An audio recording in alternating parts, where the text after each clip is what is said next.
sûr, bien sûr, bien sûr. Comment ça va? Il est très tôt, 4h20 pour être très précis. Nous allons analyser plan par plan le trailer de Moon Knight qui n'était pas si long, mais qu'est-ce qu'il était bien.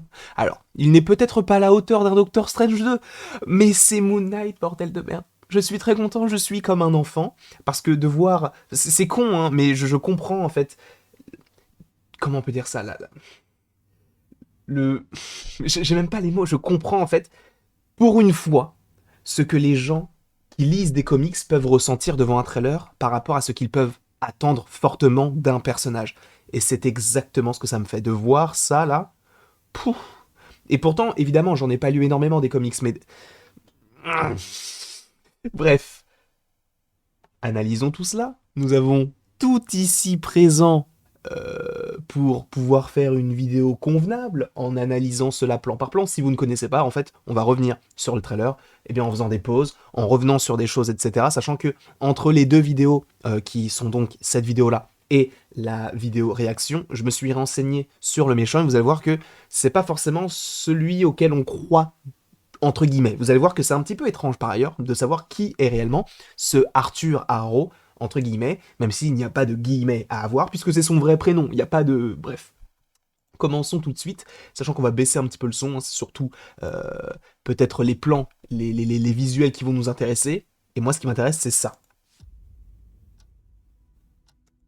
Déjà, je voulais juste revenir là-dessus. Alors, c'est un peu con, vous allez voir, je vais vraiment rentrer dans beaucoup de détails et je veux juste voir si tout fonctionne bien, mais normalement, tout est censé fonctionner, donc c'est parfait. On commence avec ce plan-là.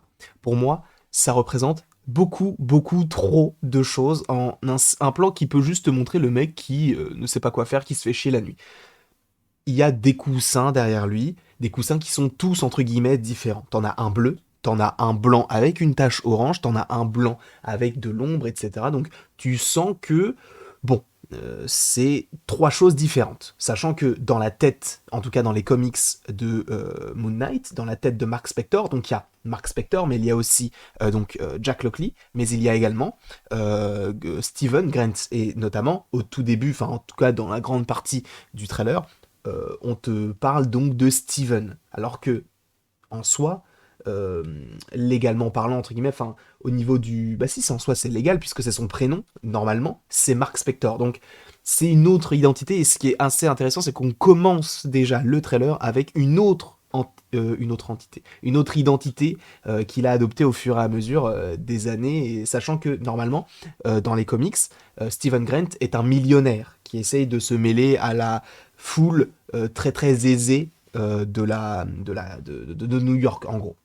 Et là, moi, ce qui m'intéresse beaucoup, du coup, hormis les coussins qui peuvent refléter ces différentes personnalités, c'est le fait qu'il soit déjà habillé en blanc, donc ce qui peut faire déjà un petit rappel à son costume, hein, puisque je vous rappelle que le personnage est habillé de blanc, de gris et un petit peu de noir, enfin, et en tout cas, il est surtout en blanc, notamment par rapport à la couleur de la lune.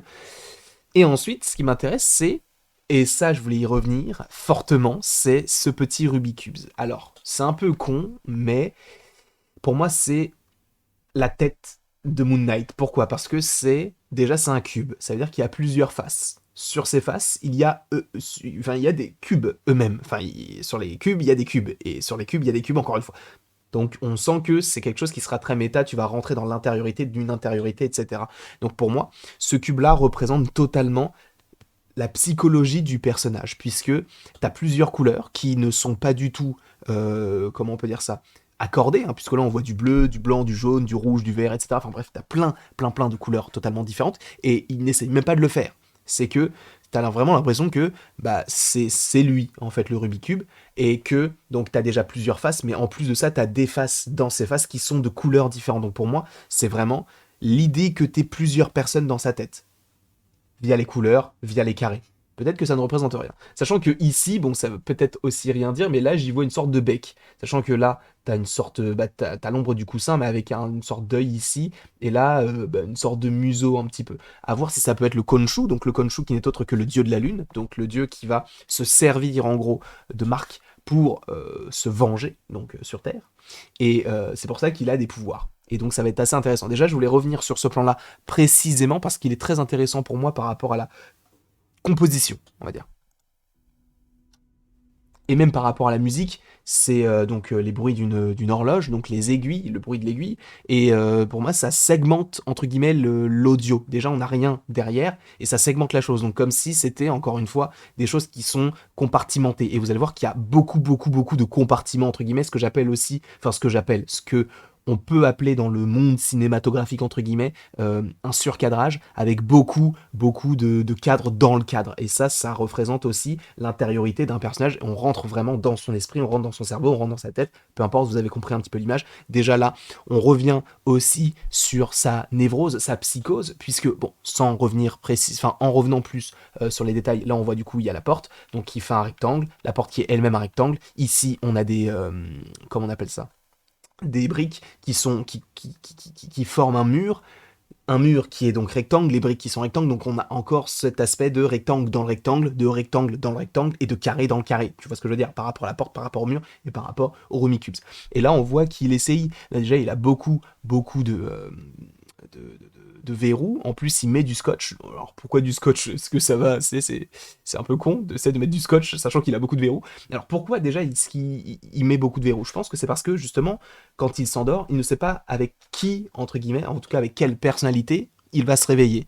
Donc, ce qui signifie que c'est un petit peu pour le canaliser, pour lui dire, gars, je sais qu'on a des problèmes en nous, mais faut qu'on reste là parce que sinon, bah, en fait, on n'est plus maître de nos mouvements. Je pense que ça peut être en lien avec ça. Et là, on entend du coup une voix. Hello et welcome to Staying Awake. Alors, Staying Awake, c'est quoi? C'est rester éveillé. Bon, je sais pas ce que c'est exactement. Bon, c'est peut-être une émission de télé, une émission de radio. Je t'avoue que j'ai regardé le trailer qu'une seule fois lors de la réaction. Donc là, vraiment, c'est l'inconnu. Voilà, c'est tout ce que j'avais à dire. Donc on voit qu'il ferme tout, il s'enchaîne même à son propre lit, et ça c'est assez intéressant, vous allez voir, puisqu'il s'enchaîne, mais si on va revenir hein, sur les différents plans, vous allez voir. Mais en fait justement ça fait écho à un autre plan, justement ce moment-là, où justement il est en train de sortir de son lit comme s'il avait oublié qu'il était enchaîné. Donc ça montre que peut-être qu'il y a une personnalité qui s'est endormie en faisant ce genre de choses, peut-être Mark qui se rend compte de la chose, et là il est quelqu'un d'autre, peut-être le Steven, peut-être le Jack. Voilà, c'est tout ce que j'avais envie de vous proposer comme idée, mais on revient du coup sur cette scène-là où il verrouille la chose, là un insert donc sur le pied où il se verrouille lui-même encore une fois. On a beaucoup cette teinte de blanc, de gris, en tout cas des couleurs assez ternes, ce que j'aime beaucoup moi personnellement dans le cinéma, et je trouve que ça va parfaitement avec le personnage de Moon Knight qui lui a un costume très sobre. Là, on voit qu'il s'appelle donc, en tout cas, on voit qu'il y a quelqu'un qui s'appelle Steven et il dit I have a sleeping disorder. Du coup, j'ai des problèmes de sommeil. Là, on voit même qu'il y a une sorte de cadenas. Alors peut-être que, je ne sais pas, hein, mais peut-être que ces chiffres représentent, peut-être un de ces chiffres représente un comics. On n'est pas à l'abri de ce genre de choses. On avait notamment vu pas mal ce genre de choses, notamment dans No Way Home et dans les trailers par rapport aux plaques minéralogiques. Donc ça peut être le cas ici aussi. Donc là, en fait, c'est comme une sorte de voix. Du coup, il dit, je ne pourrais pas dire la différence entre ma vie de tous les jours et mes rêves. Donc ça, tu comprends qu'il est vraiment dans une psychose, il est vraiment dans deux réalités différentes, entre guillemets, même si on n'est pas vraiment dans des réalités à proprement parler, comme par rapport au multivers, comme par rapport euh, au flux éternel temporel. Là, on est vraiment dans quelque chose de plus terre à terre, mais toujours dans cette névrose. Et on voit qu'il continue à faire donc son petit Rubik's Cube sans même regarder. Et là, du coup, il jette le Rubik's Cube. Ça aussi, c'est un plan qui m'intéresse beaucoup. Ça fait un petit peu référence à un plan qu'on avait déjà vu, notamment par rapport au premier teaser, on va dire, avec ce dédoublement, entre guillemets. Avec, alors, je ne sais pas si c'est un prisme, je ne sais pas par quoi on voit ce genre de choses, mais en fait, sur le côté, on voit différentes versions de lui. Là, on le voit lui, on voit une autre version de lui, et là, encore une fois, des petits cheveux ici. Donc, pour moi, ça montre encore une fois sa division psychologique, avec d'un côté peut-être Jack, d'un côté peut-être Steven, d'un côté peut-être Mark, d'un côté peut-être d'autres personnes, peut-être qu'ils vont, comment on peut dire ça, faire ah, crotte, tu sais, quand des libertés par rapport aux comics, donc peut-être qu'ils vont créer d'autres personnages encore plus présents, donc ce n'est pas impossible. Donc là, on voit qu'il rigole, des fois on voit qu'il est un peu triste, etc. Donc ça montre encore une fois la personnalité changeante du personnage. Et là, donc, Hello and welcome to Staying Awake. Donc, on a l'impression en fait qu'il l'appelle tout le temps pour rester éveillé. C'est comme si. Je viens de comprendre. Ah, c'est incroyable, pas du tout, mais je viens peut-être de comprendre un truc en gros. Quand il s'endort, il se réveille dans la peau de quelqu'un d'autre. Puisque là, justement, ce qu'il appelle, c'est quelque chose pour le faire rester éveillé. Tu sais, c'est comme si c'était une conversation avec quelqu'un. Et pour justement ne pas qu'il s'endorme. Enfin, en tout cas, c'est ce que je comprends. Et que justement, peut-être que la personnalité en lui se dit, il faut pas que je m'endorme parce que si je m'endors, je deviens quelqu'un d'autre. Et ça peut être assez intéressant, ça t'imagine. L'acteur va devoir hausser son niveau de jeu parce que dans une seule série, en jouant un personnage, il va devoir en jouer 3 ou 4. Donc c'est ça qui va être aussi assez intéressant. Donc là, on entend voilà, les échos, le fait que ça se répète, etc. Donc on voit qu'il les appelle plusieurs fois. Et ça peut être assez intéressant. Et là, on voit qu'il n'arrive même pas à dormir, du coup, puisqu'il y a marqué sleeping, je crois, sur son téléphone. Donc peut-être que ces appels ne sont peut-être pas en lien avec ce que l'on voit actuellement. C'est peut-être un audio qui est sorti du contexte, et voilà, ça peut être ce genre de choses. Donc là, on voit qu'il jette donc, le Rubik's Cube sur la caméra, en tout cas vers l'objectif. Il se réveille en sursaut. Il est accroché lui-même parce qu'il s'est lui-même accroché, justement. Et là, ce qui est assez intéressant, c'est que est-ce que c'est Marvel qui nous aide à comprendre qui il est là? Parce que là, quand il parlait avant, il était Steven. Là, il est Steven, mais c'est vrai que quand il était sur son lit, ici, il n'a pas parlé lui-même. Donc, est-ce que c'était vraiment Steven à ce moment-là ou est-ce que c'était peut-être Mark? On ne sait pas. Mais ce qui est assez intéressant aussi, c'est la musique qui a été choisie. Donc, c'est du Kid Cudi, si je ne dis pas de bêtises. C'est ça. Donc Day and Night, donc c'est assez intéressant parce que Day and Night, c'est quoi? C'est le jour et la nuit. Donc ça montre que ce sont... En fait, c'est la même chose puisque le jour et la nuit composent un jour en soi, mais ce sont deux aspects totalement différents. Donc pour moi, c'est la même chose par rapport au personnage, c'est que il représente une personne, mais en lui, il y a plusieurs segments. Encore une fois, on en revient à ce segment-là. Et juste, je voulais revenir peut-être un petit peu sur sa couette et son pantalon qui sont de la même couleur. Est-ce que ça nous donne un indice concernant le perso? Pas vraiment, du vert, du bleu. Bon, on est encore une fois sur des couleurs assez ternes. Et on a encore ce petit cliquetis entre guillemets. Donc là, alors, a priori, j'ai l'impression qu'on est à Londres, mais c'est un petit peu étrange. Peut-être qu'on n'est pas du tout à New York, etc. Je sais pas. Là, j'ai l'impression qu'on est à Londres. Oui, parce que oui, on n'est pas aux États-Unis, puisqu'il semble rouler à gauche, du coup. Donc, sauf si l'image est inversée, a priori, ça a l'air d'être un pays où on roule à gauche, donc peut-être l'Australie, peut-être le Japon, même si ça m'étonnerait beaucoup, ou peut-être donc l'Angleterre. Donc, c'est le jour et la nuit dans ma tête, donc ça fait référence à la chanson de Kid Cudi. Donc, on voit bien qu'on est en Angleterre, hein, là, je pense. Attendez, parce que j'essaie de voir s'il n'y a pas des petits easter eggs. Bah tiens, excusez-moi du peu, mais qu'est-ce qu'il y a écrit? Comment s'appelle ce restaurant? Ou ce magasin? Atlantis. Atlantis. Voilà. Déjà, c'est plutôt pas mal de voir... Attends, est-ce que ça fonctionne toujours? Excusez-moi, hein, je vérifie toujours si ça fonctionne toujours, parce que j'ai très peur que ça foire à un moment donné. Mais déjà, on voit qu'il a écrit Atlantis, donc ça, pour moi, ça m'intéresse beaucoup. Alors, ça n'a pas de référence avec Namor, hein, puisque je vous rappelle que l'Atlantis, en gros, c'est le territoire souterrain, enfin sous-marin plutôt, de Namor, donc, et des Atlantes. Et là, on suppose donc qu'il est par rapport au bus, supposément à Londres. I'm losing it, du coup je suis, enfin, je sais pas, je perds le contrôle, je suppose. Là on voit qu'il dort dans le train, enfin en tout cas dans le bus. Il est réveillé par un mec qui veut pas qu'il se mette sur lui quoi. Et là ça m'intéresse aussi. Pourquoi? Parce que là, alors encore une fois je connais pas encore assez. Alors peut-être que c'est le musée d'histoire naturelle, peut-être de Londres, peut-être. Et on voit que c'est une sorte de conférence, pas de conférence, mais tu sais, c'est un thème lié à l'Égypte. Du coup, l'ancienne Égypte, j'arrive pas vraiment à lire ce qu'il y a écrit en dessous, mais on voit qu'il travaille pour Donna. Real catch you are. Donc, je sais pas. Je suis pas bilingue, hein. Your Bloody Useless TV. Donc, on voit qu'en gros, c'est peut-être sa boss ou en tout cas quelqu'un avec qui il travaille. Et elle lui dit, en gros, t'es qu'un feignant. T'es jamais là. Mais en fait, on comprend pas pourquoi. Peut-être que c'est parce que c'est la nuit qu'il opère en tant que Moon Knight pour le coup, parce que c'est la nuit. Voilà. Mais là, du coup, on voit un meilleur aspect d'Oscar Isaac qui est toujours habillé de couleurs assez ternes, avec du gris, etc. Derrière, on voit une petite pyramide, sûrement des petits objets en lien avec l'Égypte, des symboles exactement, également. Du coup, voilà, ça on l'avait déjà vu. It's Steven. Ah oui, parce qu'il l'appelle Stevie.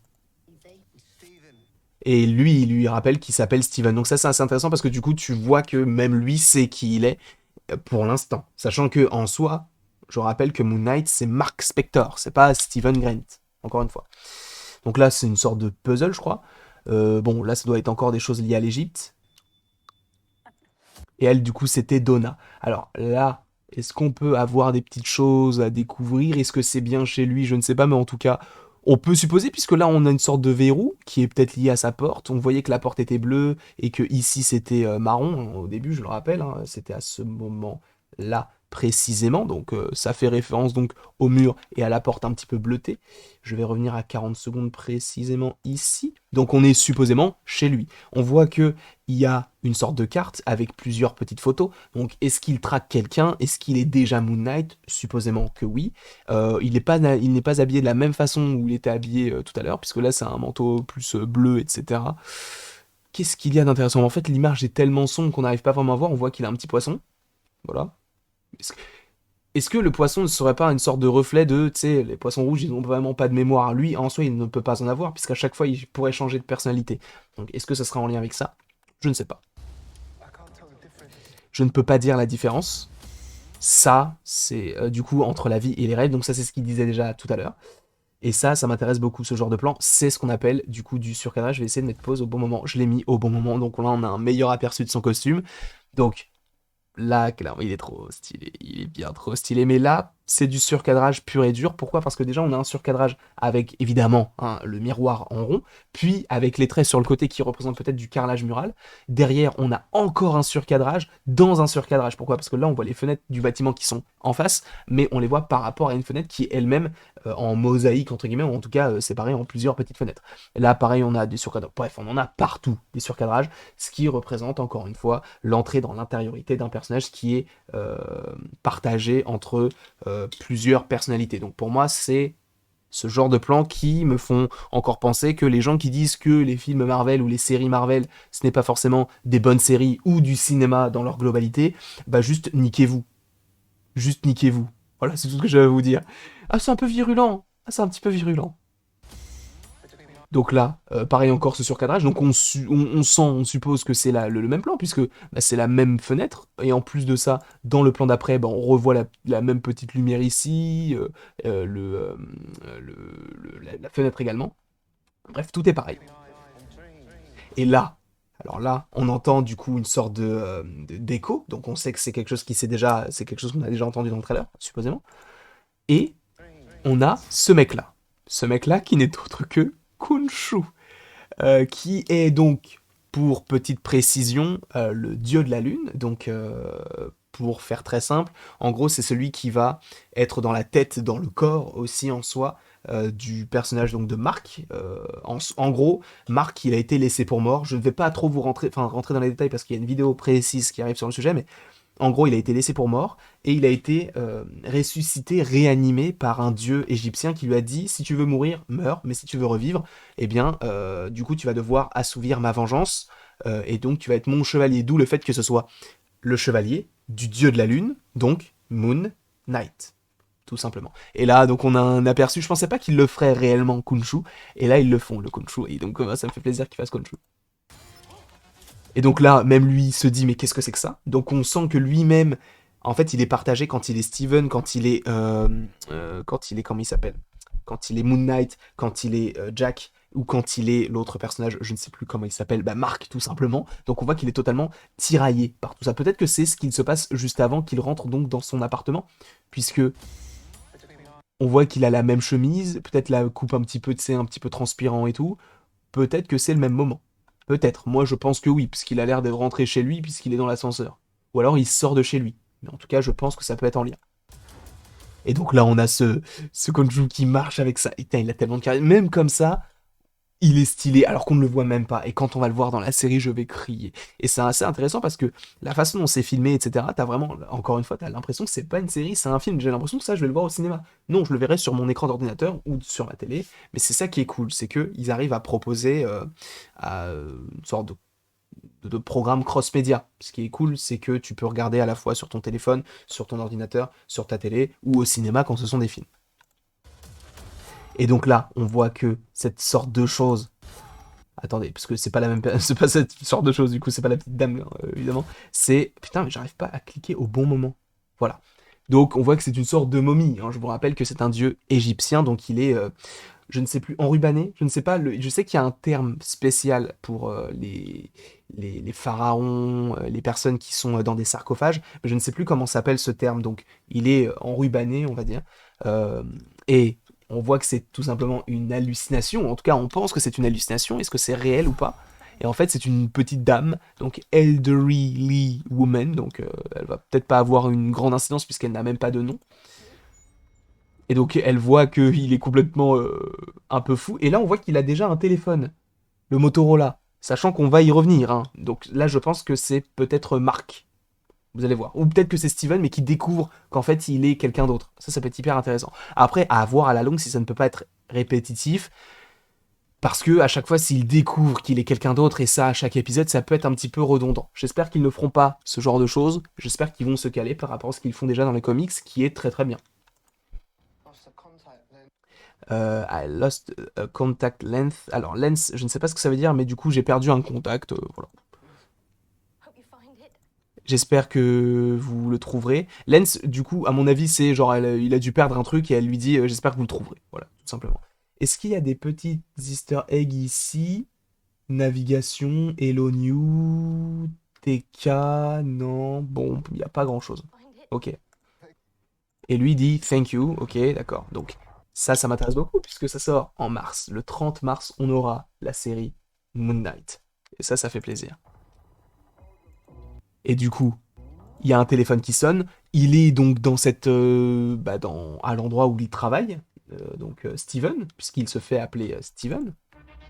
Et là, ça c'est quelque chose qu'on avait déjà vu également lors comment on appelle ça, du crotte du teaser trailer. Alors, est-ce que cette scène-là est en lien avec ce qu'il y a juste avant, avec le fait que tu es le Khonshu qui le suive et tu vois qu'il a des hallucinations avec lui en Moon Knight? Peut-être que c'est le cas et du coup, ça serait incroyable que, en gros, ça soit le premier épisode et que, en fait, ce personnage-là, donc de Steven, se dise il faut que je suive cette chose ou alors il est conduit à quelque chose à cet endroit précisément et que c'est à ce moment-là peut-être qu'il va se transformer pour la première fois en Moon Knight parce qu'il doit affronter une créature qui est ici et qui est donc une créature que doit affronter Khonshu mais via Moon Knight. Peut-être que c'est ça. Et donc on voit que donc on entend plutôt et c'est écrit ici que le téléphone sonne et là, donc, c'est aussi une autre facette de sa personnalité, puisqu'il part, mais tu as deux personnes qui le voient.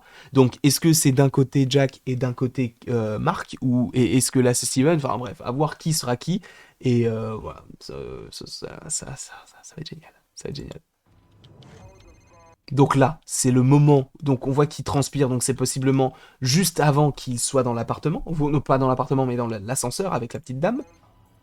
Et on voit qu'il découvre donc une sorte de clé et un Motorola. Qui a ce genre de moto? Déjà, Motorola, est-ce que ça existe encore? Je crois même pas. Mais bon. Ah, attends, si Motorola, ça n'existe pas. Quelle année se déroule ceci là? Imaginez que ça se déroule dans les années, genre à l'époque de Iron Man 1. Ce serait quand même assez étrange. Vous ne trouvez pas? Parce que en soi, ce genre de téléphone, ça date d'il y a longtemps. Et pour que ça soit encore commercialisé et que ça puisse encore s'utiliser, c'est assez étrange, hein. Mais bon, à voir. Je me renseignerai un petit peu plus pour savoir quelle pourrait être la chronologie de la série Moon Knight. Et donc là, Unknown Caller. Alors, à voir, qu'est-ce qu'il y a écrit UK, donc on comprend qu'il est en Angleterre, ou en tout cas comment on appelle ça? Crotte, au Royaume-Uni. Donc, attends, qu'est-ce qu'il y a d'autre? Motorola, ouais, bon, ok, Styles, bon, c'est pas très intéressant. Du coup, on voit qu'il y a quelqu'un qui l'appelle, et quelqu'un qui s'appelle Laila. Layla, je ne sais pas qui ça peut être, sachant que en soi, son amour dans les comics, c'est Marlène. Donc peut-être que c'est ça. Peut-être que ce sera elle. Parce que du coup, elle va l'appeler Marc. Donc, mon Dieu, tu es en vie. Qu'est-ce qui va pas chez toi, Marc? Et donc peut-être que ça fait longtemps qu'ils ne se sont pas parlé. Peut-être ça fait 2, 3, 4 jours hein, et qu'il n'a pas donné de nouvelles parce que justement, pendant les 2, 3, 4 jours, il n'était que Steven et pas encore Marc. C'est possible. Pourquoi est-ce que vous m'appelez Marc? Day and Night encore. Là, t'as l'impression que lui, c'est... Alors, Arthur Harrow, j'ai regardé, je me suis renseigné. C'est vrai qu'il y avait pas mal de rumeurs autour de Sun King, donc le dieu du soleil. Enfin, c'est le roi du soleil, pardon. On avait également des rumeurs sur Dracula. Mais Arthur Harrow, j'ai regardé et j'ai trouvé que euh, un mec qui a déjà rencontré évidemment Moon Knight dans les comics, mais qui est juste un scientifique qui fait des expériences sur les gens, qui a notamment transformé des gens en zombies. Est-ce que c'est lui qui va transformer les bestioles, là, les gens en bestioles? Mais en tout cas, tu vois que c'est un mec qui est le chef d'une secte, puisque tout le monde a l'air de le vénérer, on lui fait un chemin, on met ses mains sur lui, etc., comme si c'était un dieu. Donc, est-ce qu'il est en lien avec les dieux, notamment? Peut-être que c'est la réincarnation d'un dieu. Ce serait hyper intéressant que ce soit réellement Sun King. À voir, puisque Arthur Harrow, ce n'est pas Sun King dans les comics. Sauf si je me suis trompé, mais ça m'étonnerait que... Puisque j'ai regardé Sun King, ce n'est pas son nom, et Arthur Harrow, c'est pas écrit comme étant Sun King. Mais sachant qu'il est, il est joué par Ethan Hawke, alors juste, essayons d'analyser ce que l'on a ici. Personnellement, ça me fait un petit peu penser à Genoux, sachant que tout le monde... Oui, c'est ça. Ça me fait penser vraiment à la scène, donc dans Avengers, premier du nom, au moment où Loki dit à genoux à des personnes en Allemagne. Et par rapport à comment c'est écrit, alors je peux pas dire si c'est en Allemagne ou si c'est dans un autre pays d'Europe de l'Est, mais j'ai l'impression qu'on est dans un pays d'Europe de l'Est. Donc on sait de toute façon qu'on va voyager. Et il me semble que le tournage s'est effectué en partie à Budapest. Donc est-ce qu'on serait en Hongrie? Pourquoi pas? Moi je dis pourquoi pas. Attends, Budapest, c'est en Hongrie, hein, je crois que c'est ça. Du coup, les voix dans votre tête, attends, parce que du coup, il dit un autre truc qu'on n'avait pas forcément analysé. Qu'est-ce qu'il dit? Ça doit être vraiment compliqué. Attendez, hop, voilà.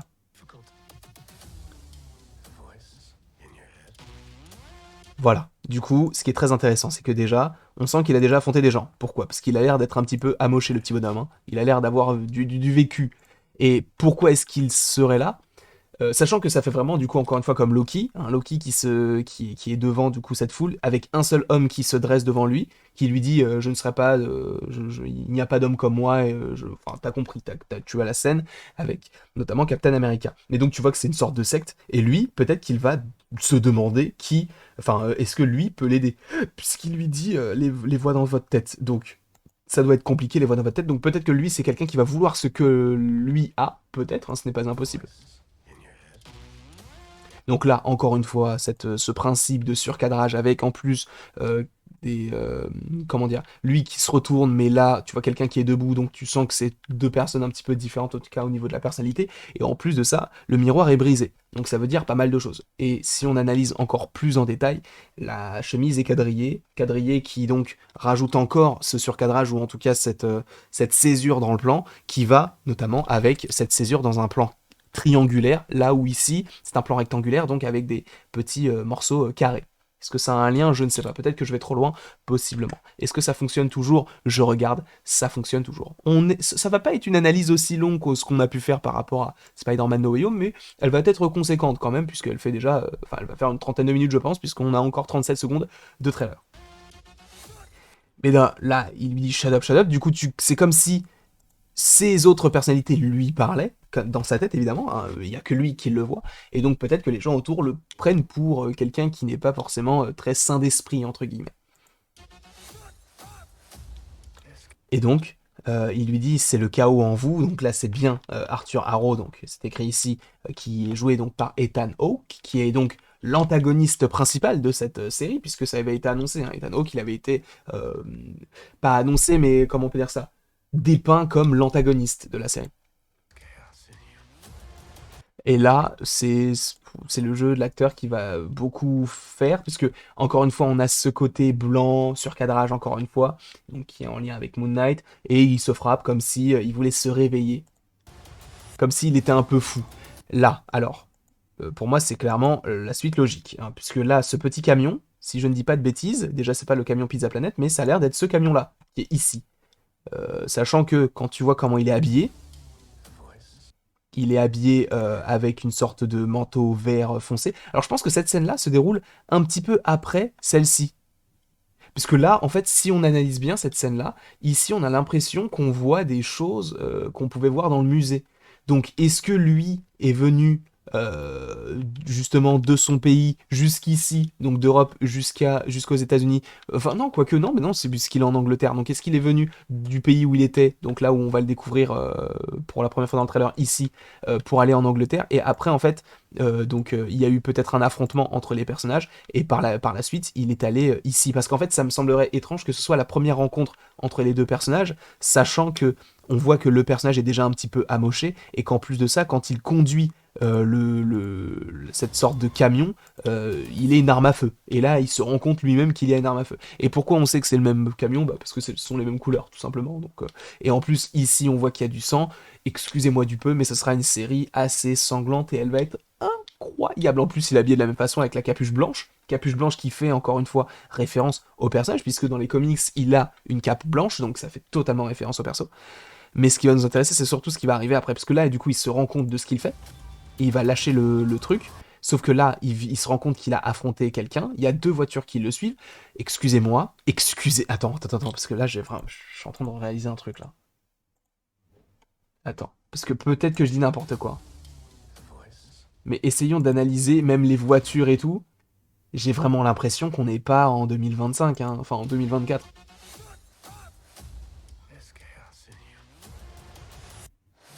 Parce que, juste... Attendez, les voitures là qu'on avait là, ça fait vraiment pas très moderne, hein. Après, tu me diras peut-être que ce sont des personnes qui ont des vieilles voitures. Mais tu sais, ça fait vraiment pas du tout moderne. Bon, après, je me trompe peut-être, hein, mais j'ai l'impression que c'est... Sachant qu'il a le téléphone Motorola, pour moi, ça se passe dans le passé, hein. Si c'est ça, ce serait incroyable. Puisque là, on aurait les prémices d'un perso qu'on ne connaît pas encore, qui se passe dans le passé, ce qui signifie que peut-être qu'aujourd'hui, il a beaucoup évolué. Bon, ça va, cette série, il faut faire une vidéo sur la temporalité parce que ça là, c'est clair et net que ça. Enfin, c'est clair et net. Pour moi, je pense que ça se passe dans le passé. Donc là, on voit qu'il tombe. Alors attends. Il est habillé en plus de la même façon où il était dans le truc, donc, enfin dans le camion, et en plus il conduisait le camion sur une sorte de falaise, donc c'est logique que ce soit la suite logique justement. Par la suite, on voit les pyramides de Gizeh, je ne sais pas comment vous prononcez. Et là, on voit. Attends, il a la même veste là? Non, c'est pas la même veste. Ça a l'air d'être la même veste, hein, parce qu'il y a la poche. Attends, parce qu'il y a, je sais pas, non, ça a pas l'air d'être la même, attends. Parce que là, ça a l'air d'être un truc un peu épais, et pas là. Bon, c'est peut-être que c'est la même chose, hein. Mais là, déjà, on voit qu'il est un petit peu bon, dans la merde, hein, physiquement, parce qu'il est encore une fois amoché. On peut supposer qu'il est donc en Égypte, puisque les plans qui précèdent sont des plans sur les pyramides hein, de Gizeh. Là, excusez-moi, mais c'est génial ce plan-là, puisqu'il court et regardez son ombre est en forme de lune. Hop, encore une fois, je me suis trompé. Hop, attendez, il faut que je mette pause au bon moment. Voilà. Ici, ça, c'est en forme de lune, donc je trouve ça juste génial. Et alors, pourquoi est-ce qu'il court comme ça? Donc on sent que c'est peut-être pas la même personne, sachant que là, il a la même chemise que lorsqu'il frappe le, comment on appelle ça? Le miroir. Voilà. Donc il court, très bien. Ça se coupe là-dessus. Et là, embrace the chaos, ça veut dire quoi ça? Embrace. Faut que je regarde, excusez-moi, mais c'est une analyse euh, directement comme ça. Donc, embrace, traduction. Traduction, ça veut dire quoi? Embrace? Embrasser. Bah, bien sûr, je suis con. Bah, je pensais à kiss du coup. Alors là, ce moment-là, où, justement, c'est incroyable ça, j'avais pas remarqué ça. Puisque c'est totalement le moment où il a la chemise, du coup, à carreaux. Et là, il se transforme en Moon Knight. Enfin, du coup, tu comprends, tu vois comment est-ce qu'il se transforme. C'est donc comme si c'était le dieu qui prenait, qui l'utilisait, entre guillemets, pour ses fins personnelles. Et là, excusez-moi, mais c'est clairement une sorte de, on dirait un peu Anubis, parce que si on, bah, je vais pas réussir à zoomer, mais on a l'impression déjà que c'est pas humain. Vous voyez cette créature là, et on a l'impression que ça a un long bec. Alors, à voir où c'est, hein, parce que là, du coup, on voit juste que enfin, c'est dans des sortes de toilettes publiques, euh, et l'affrontement a dû être un petit peu compliqué, mais le mec frappe, frappe et refrappe, et ça, c'est incroyable. Cette série va être incroyable. Bref, on a du coup Mark Spector qui défonce tout simplement cette créature un petit peu horrifique. À voir si elle est en lien avec la mythologie égyptienne, à voir également si c'est dans sa tête, parce que ne l'oublions pas, il a beaucoup d'hallucinations, et même nous, je pense qu'ils vont jouer aussi sur la série, un petit peu comme ils l'ont fait. Alors c'est un petit peu étrange, mais avec The Phaser, vous allez comprendre pourquoi, parce que dans The Phaser, en fait, on suit le personnage donc d'Anthony Hopkins, et la façon dont il relate la vie de quelqu'un qui a Alzheimer, c'est assez compliqué. Donc là, sachant on va voir la série via les yeux de quelqu'un qui a peut-être des troubles de la personnalité, ça peut être hyper intéressant de se dire, mais en fait, qu'est-ce qui est réel et qu'est-ce qui ne l'est pas. Sachant que c'est un petit peu le cas dans certains comics, encore une fois. Et on voit qu'il frappe une sorte de créature, et là, le gros plan sur lui qui s'approche, et son costume est archi stylé. On n'a pas tous envie de le voir avec les Avengers, lui? Ou avec Blade, ou avec un mec, je ne sais pas, mais c'est incroyable. Et là, le logo. Et Day and Night, évidemment. Le logo Moon Knight qui est bien plus stylé, je trouve, en blanc. Hein. Bah évidemment, c'est beaucoup plus logique. Merde, je me suis encore trompé. Et là, on a le plan qu'on avait déjà eu, où il saute. Et sachez que du coup, là, il n'est pas à la pleine capacité, enfin, il n'est pas en pleine capacité. Pourquoi? Parce que la lune n'est pas pleine et il arrive à sauter d'un immeuble en immeuble. Donc on voit qu'il est quand même assez puissant. Et là, donc, voilà, le logo Disney+, c'est très bien. On revient sur ma petite tête. On aura fait 36 minutes. Ça va. On a fait bien pire sur des analyses de trailers. En tout cas, j'espère que cette vidéo vous aura plu. N'hésitez pas à l'aimer, à la partager, à la commenter et à vous abonner. Je me suis donné, il est actuellement 4h57 du matin. Je suis éclaté. Ça se voit, non? Là, je vais aller faire la miniature de cette vidéo, la sortir dans la foulée. Comme ça, vous l'aurez quand vous vous réveillerez, peut-être, ou vous la regarderez pour plus tard, ou peut-être que vous ne la regarderez pas du tout, ou peu importe. Mais de toute façon, pourquoi est-ce que je dis ça à la fin de la vidéo, si je vous dis que vous ne la regarderez pas du tout, sachant que si vous êtes là, c'est que vous l'avez regardé un minimum. Mais en tout cas, merci beaucoup de l'avoir regardé. N'hésitez pas à l'aimer, à la partager, à la commenter et à vous abonner. Cela me ferait évidemment extrêmement plaisir. J'avais des choses prévues pour mercredi après-midi, mais je pense que ce qu'on va faire, c'est là. Réaction est déjà sortie, l'analyse sort tout de suite sur le champ, puisque vous la regardez. Vers l'après-midi, tout à l'heure, il y aura donc l'histoire du personnage de Moon Knight. Ce soir, on va faire un live. Et demain, on est sur du Boba Fett, puisque ce sera le mercredi. Et peut-être dans l'après-midi, je sortirai une vidéo en rapport avec Moon Knight, donc par rapport à la temporalité et l'analyse donc de certaines choses. Parce que faut juste que je me remate encore et encore et encore le trailer pour savoir si ça se passe vraiment dans un... Comment on peut dire ça? Bah, dans un passé. Imaginez ce genre de choses. Imaginez qu'en fait... Non, laissons ça pour la vidéo de demain. Laissons ça... laissons les chutes au Niagara. Hein. J'aime cette expression. Je suis extrêmement fatigué, je ne sais même plus ce que je dis. Je vous embrasse, je vous apprécie fortement, et il ne me reste donc plus qu'à vous dire à la prochaine, pour la prochaine.